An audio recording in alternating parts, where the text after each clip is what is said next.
भाग 3। स्कूल से लौटकर अमरकांत नियमानुसार अपनी छोटी कोठरी में जाकर चरखे पर बैठ गया। उस विशाल भवन में, जहां बारात ठहर सकती थी, उसने अपने लिए यही छोटी सी कोठरी पसंद की थी। इधर कई महीने से उसने 2 घंटे रोज सूत काटने की प्रतिज्ञा कर ली थी और पिता के विरोध करने पर भी उसे निभाए जाता था। मकान था तो बहुत बड़ा, मगर निवासियों की रक्षा के लिए उतना उपयुक्त न था जितना धन की रक्षा के लिए। नीचे के तल्ले में कई बड़े बड़े कमरे थे, जो गोदाम के लिए बहुत अनुकूल थे। हवा और प्रकाश का कहीं रास्ता नहीं।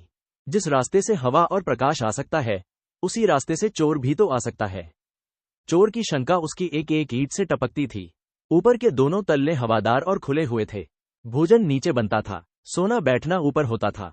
सामने सड़क पर 2 कमरे थे। एक में लालाजी बैठते थे, दूसरे में मुनीम। कमरों के आगे एक सायबान था, जिसमें गाय बंधती थी। लालाजी पक्के गोभक्त थे। अमरकांत सूत काटने में मग्न था कि उसकी छोटी बहन नैना आकर बोली, क्या हुआ भैया, फीस जमा हुई या नहीं? मेरे पास 20 रुपये हैं, ये ले लो, मैं कल और किसी से मांग लूंगी। अमर ने चरखा चलाते हुए कहा, आज ही तो फीस जमा करने की तारीख थी, नाम कट गया, अब रुपए लेकर क्या करूंगा। नैना रूप रंग में अपने भाई से इतनी मिलती थी कि अमरकांत उसकी साड़ी पहन लेता तो यह बतलाना मुश्किल हो जाता कि कौन ये है कौन वह। हाँ, इतना अंतर अवश्य था कि भाई की दुर्बलता यहां सुकुमारता बनकर आकर्षक हो गई थी। अमर ने दिल लगी की थी, पर नैना के चेहरे रंग उड़ गया। बोली, तुमने कहा नहीं, नाम न काटो, मैं 2-1 दिन में दे दूंगा। अमर ने उसकी घबराहट का आनंद उठाते हुए कहा, कहने को तो मैंने सब कुछ कहा, लेकिन सुनता कौन था। नैना ने रोष के भाव से कहा, मैं तो तुम्हें अपने कड़े दे रही थी, क्यों नहीं लिए? अमर ने हंसकर पूछा, और जो दादा पूछते तो क्या होता? दादा से बतलाती ही क्यों? अमर ने मुंह लंबा करके कहा, मैं चोरी से कोई काम नहीं करना चाहता। नैना, अब खुश हो जाओ, मैंने फीस जमा कर दी। नैना को विश्वास न आया, बोली, फीस नहीं, वह जमा कर दी। तुम्हारे पास रुपए कहाँ थे? नहीं नैना, सच कहता हूं, जमा कर दी। रुपए कहाँ थे? एक दोस्त से ले लिए। तुमने मांगे कैसे? उसने आप ही आप दे दिए, मुझे मांगने न पड़े। कोई बड़ा सज्जन होगा। हाँ, है तो सज्जन। नैना, जब फीस जमा होने लगी तो मैं मारे शर्म के बाहर चला गया। न जाने क्यों उस वक्त मुझे रोना आ गया।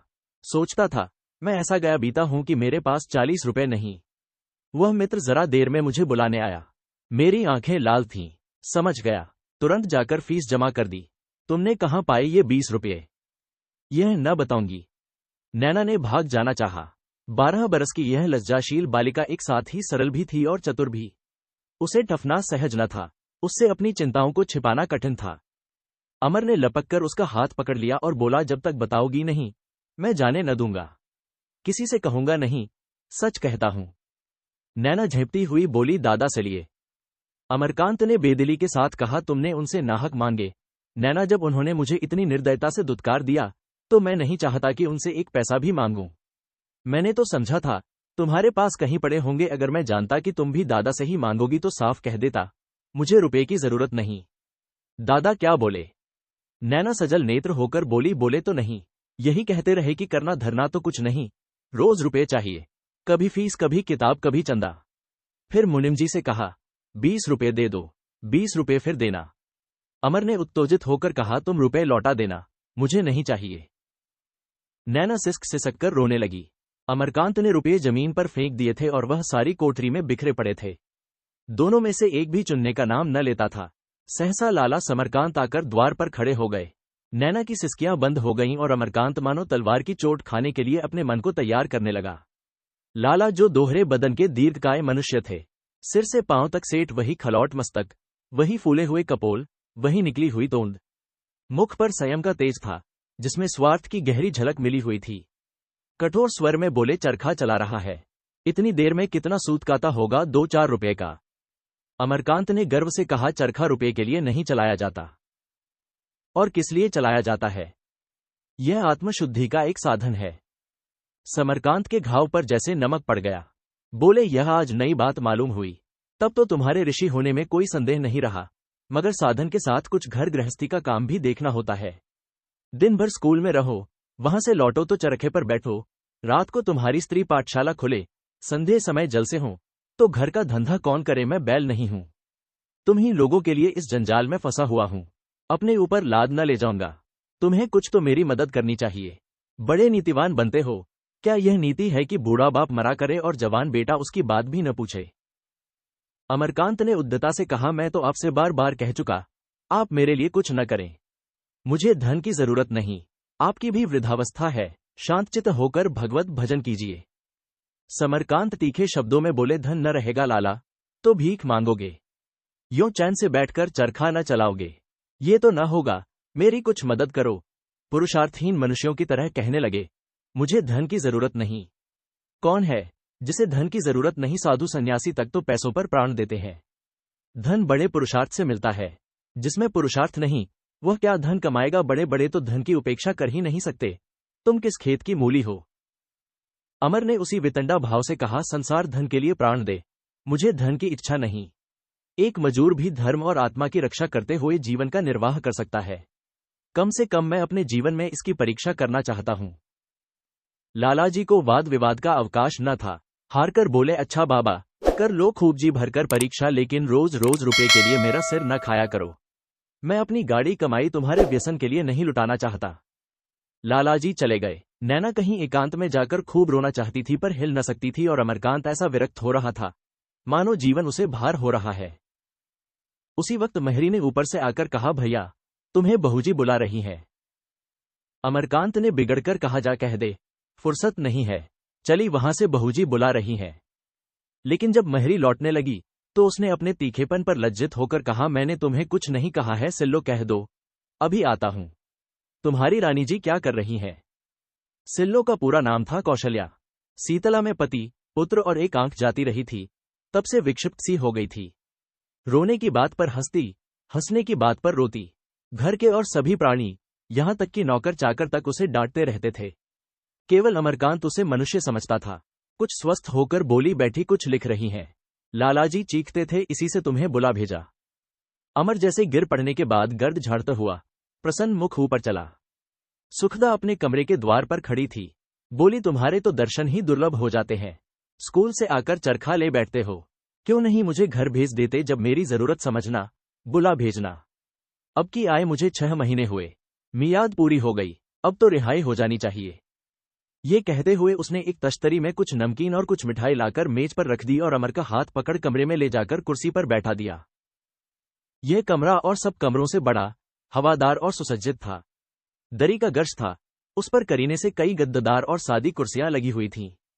बीच में एक छोटी सी नक्काशीदार गोल मेज थी।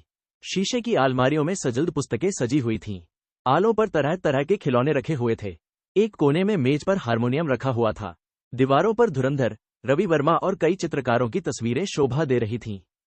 2-3 पुराने चित्र भी थे। कमरे की सजावट से सुरुचि और संपन्नता का आभास होता था। अमरकांत का सुखदा से विवाह हुए 2 साल हो चुके थे। सुखदा 2 बार तो एक महीना रहकर चली गई थी। अब की उसे आए 6 महीने हो गए थे, मगर उनका स्नेह अभी तक ऊपर ही ऊपर था। गहराइयों में दोनों एक दूसरे से अलग अलग थे। सुखदा ने कभी अभाव न जाना था। जीवन की कठिनाइयां न सही थीं। वह जाने माने मार्ग को छोड़कर अनजान रास्ते पर पांव रखते डरती थी। भोग और विलास को वह जीवन की सबसे मूल्यवान वस्तु समझती थी और उसे हृदय से लगाए रहना चाहती थी। अमरकांत को वह घर के कामकाज की ओर खींचने का प्रयास करती रहती थी। कभी समझाती थी, कभी रूठती थी, कभी बिगड़ती थी। सास के न रहने से वह एक प्रकार से घर की स्वामिनी हो गई थी। बाहर के स्वामी लाला समरकांत थे, पर भीतर का संचालन सुखदा ही के हाथों में था। किंतु अमरकांत उसकी बातों को हंसी में टाल देता। उस पर अपना प्रभाव डालने की कभी चेष्टा न करता। उसकी विलासप्रियता मानो खेतों में हौवे की भांति उसे डराती रहती थी। खेत में हरियाली थी, दाने थे, लेकिन वह हौवा निश्चल भाव से दोनों हाथ फैलाए खड़ा उसकी ओर घूरता रहता था।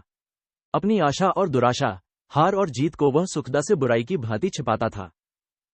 कभी कभी उसे घर लौटने में देर हो जाती तो सुखदा व्यंग्य करने से बाज न आती थी। हाँ, यहाँ कौन अपना बैठा हुआ है, बाहर के मजे घर में कहाँ। और ये तिरस्कार किसान की कड़े कड़े की भांति हौवे के भय को और भी उत्तेजित कर देती थी। वह उसकी खुशामद करता, अपने सिद्धांतों को लंबी से लंबी रस्सी देता, पर सुखदा इसे उसकी दुर्बलता समझकर ठुकरा देती थी। वह पति को दया भाव से देखती थी, उसकी त्यागमयी प्रवृत्ति का अनादर न करती थी, पर इसका तथ्य न समझ सकती थी। वह अगर सहानुभूति की भिक्षा मांगता, उसके सहयोग के लिए हाथ फैलाता, तो शायद वह उसकी उपेक्षा न करती। अपनी मुट्ठी बंद करके, अपनी मिठाई आप खाकर, वह उसे रुला देता। वह भी अपनी मुट्ठी बंद कर लेती थी और अपनी मिठाई आप खाती थी। दोनों आपस में हंसते बोलते थे, साहित्य और इतिहास की चर्चा करते थे, लेकिन जीवन के गूढ़ व्यापारों में पृथक थे। दूध और पानी का मेल नहीं, रेत और पानी का मेल था जो एक क्षण के लिए मिलकर पृथक हो जाता था। अमर ने इस शिकायत की कोमलता या तो समझी नहीं या समझकर उसका रस न ले सका। लालाजी ने जो आघात किया था, अभी उसकी आत्मा उस वेदना से तड़प रही थी। बोला, मैं भी यही उचित समझता हूं। अब मुझे पढ़ना छोड़कर जीविका की फिक्र करनी पड़ेगी। सुखदा ने खींचकर कहा, हां, ज्यादा पढ़ लेने से सुनती हूं, आदमी पागल हो जाता है। अमर ने लड़ने के लिए यहां भी आस्तीनें चढ़ा ली, तुम यह आक्षेप व्यर्थ कर रही हो। पढ़ने से मैं जी नहीं चुराता, लेकिन इस दशा में पढ़ना नहीं हो सकता। आज स्कूल में मुझे जितना लज्जित होना पड़ा, वह मैं ही जानता हूं। अपनी आत्मा की हत्या करके पढ़ने से भूखा रहना कहीं अच्छा है। सुखदा ने भी अपने शस्त्र संभाले। बोली, मैं तो समझती हूं कि घड़ी दो घड़ी दुकान पर बैठकर भी आदमी बहुत कुछ पढ़ सकता है। चरखे और जलसों में जो समय देते हो, वह दुकान पर दो, तो कोई बुराई ना होगी। फिर जब तुम किसी से कुछ कहोगे नहीं तो कोई तुम्हारे दिल की बातें कैसे समझ लेगा। मेरे पास इस वक्त भी 1000 रुपये से कम नहीं। वह मेरे रुपये हैं, मैं उन्हें उड़ा सकती हूं। तुमने मुझसे चर्चा तक न की। मैं बुरी सही, तुम्हारी दुश्मन नहीं। आज लालाजी की बातें सुनकर मेरा रक्त खौल रहा था। 40 रुपए के लिए इतना हंगामा, तुम्हें जितनी जरूरत हो मुझसे लो। मुझसे लेते तुम्हारे आत्मसम्मान को चोट लगती हो। अम्मा से लो, वह अपने को धन्य समझेंगी। उन्हें इसका अरमान ही रह गया कि तुम उनसे कुछ मांगते। मैं तो कहती हूं, मुझे लेकर लखनऊ चले चलो और निश्चिंत होकर पढ़ो। अम्मा तुम्हें इंग्लैंड भेज देंगी, वहां से अच्छी डिग्री ला सकते हो। सुखदा ने निष्कपट भाव से यह प्रस्ताव किया था। शायद पहली बार उसने पति से अपने दिल की बात कही। अमरकांत को बुरा लगा। बोला, मुझे डिग्री इतनी प्यारी नहीं है कि उसके लिए ससुराल की रोटियां, तो अगर मैं अपने परिश्रम से धनोपार्जन करके पढ़ सकूंगा तो पाऊंगा, नहीं कोई धंधा देखूंगा। मैं अब तक व्यर्थ ही शिक्षा के मोह में पड़ा हुआ था। कॉलेज के बाहर भी अध्ययनशील आदमी बहुत कुछ सीख सकता है। मैं अभिमान नहीं करता, लेकिन साहित्य और इतिहास की जितनी पुस्तकें इन 2-3 सालों में मैंने पढ़ी हैं, शायद ही मेरे कॉलेज में किसी ने पढ़ी हों। सुखदा ने इस अप्रिय विषय का अंत करने के लिए कहा, अच्छा, नाश्ता तो कर लो। आज तो तुम्हारी मीटिंग है। 9 बजे के पहले क्यों लौटने लगे? मैं तो टॉकीज में जाऊंगी। अगर तुम ले चलो तो मैं तुम्हारे साथ चलने को तैयार हूं। अमर ने रूखेपन से कहा, मुझे टॉकीज जाने की फुर्सत नहीं है। तुम जा सकती हो। फिल्मों से भी बहुत कुछ लाभ उठाया जा सकता है, तो मैं तुम्हें मना तो नहीं करता। तुम क्यों नहीं चलते? जो आदमी कुछ उपार्जन न करता हो, उसे सिनेमा देखने का अधिकार नहीं। मैं उसी संपत्ति को अपना समझता हूं जिसे मैंने परिश्रम से कमाया है। कई मिनट तक दोनों गुम बैठे रहे।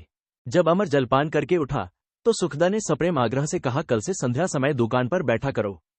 कठिनाइयों पर विजय पाना पुरुषार्थी मनुष्यों का काम है अवश्य, मगर कठिनाइयों की सृष्टि करना, अनायास पांव में कांटे चुभाना कोई बुद्धिमानी नहीं है। अमरकांत इस आदेश का आशय समझ गया, पर कुछ बोला नहीं। विलासिनी संकटों से कितना डरती है, ये चाहती है मैं भी गरीबों का खून चूसूं, उनका गला काटो, यह मुझसे न होगा। सुखदा उसके दृष्टिकोण का समर्थन करके कदाचित उसे जीत सकती थी। उधर से हटाने की चेष्टा करके वह उसके संकल्प को और भी दृढ़ कर रही थी। अमरकांत उससे सहानुभूति करके अपने अनुकूल बना सकता था, पर शुष्क त्याग का रूप दिखाकर उसे भयभीत कर रहा था।